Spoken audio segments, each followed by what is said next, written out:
Пред да одлучи да оди на лидерската средба што ја иницираше премиерот Мицкоски минатата недела, првиот човек на Дуи Ахмети во Мала Речица се сретнал со лидерот на СДСМ Филипча. Средбата, која е прва меѓу двајцата лидери на опозицијските партии, денеска ја потврди Филипча, кој кажа дека фокусот на разговорот со Ахмети бил само на локалната самоуправа во Гостивар, откако СДСМ на повторените избори го поддржа Ваљбон Лимани, кој беше кандидат на Арбен Таравари, како дел од коалицијата на Ахмети.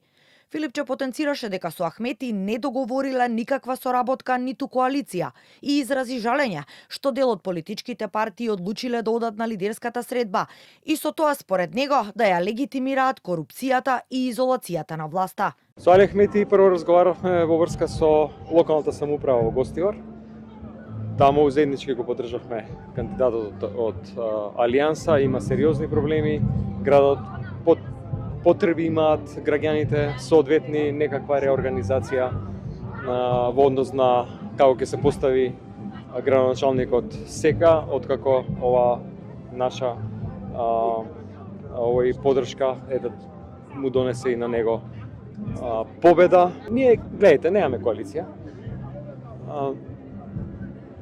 После таа средба се случи лидерската средба, јас кажав во неколку наврати, жалам што партиите кои што отидоа таму легитимираат една ваква власт.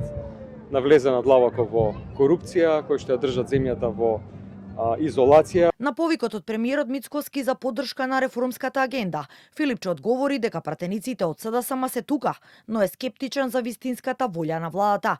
Македонија воопшто не е спомената во новиот извештај за работата на новото кипарско претседателство, а единствено што се споменува според него е кратењето на фондовите од Европа. Премиерот треба да каже зошто спиеше 2 години и ништо не исполни од реформската агенда. Има можност 12 закони требаше да се донесат до 2025 година.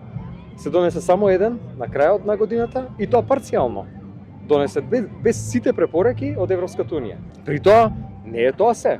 Вистинскиот чекор напред кон Европа се уставните измени. Премиерот Мицкоски пак со дел од министрите вчера во владата одржал редовен состанок посветен на реформската агенда. Тој во објава на социјалните мрежи соопшти дека во фокусот биле тековните приоритети, предизвици и следните чекори за унапредување на реформските процеси. Предходно во изјава за медиумите, Мицкоски посочи дека Македонија ќе ја заврши домашната задача, а потоа останува на Унијата, дали ќе го билатерализира нашиот процес на пристапување.